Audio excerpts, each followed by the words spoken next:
6 mart 2026 tarixində saat 10 radələrində işə gedərkən elə bir yoldan oğurlanmış. Salmışam polis idarəsində narkobiznes üzrə əməliyyatçı Bəxtiyar və işçiləri tərəfindən oğurlanmış. Yolda mənə boğuldular, işgəncə veriblər maşını.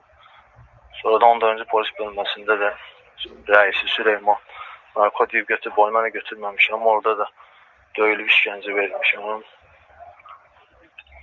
Sonra oradan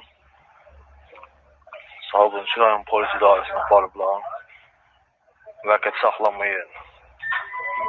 Orada da elə bir ağ kağıdı qol çəkmədiyimə görə orada döyüb işgəncə verib. Ayın 7-si də elə bir məhkəməyə gelmişim, sanksiya məhkəməsinə. Orada da elə bir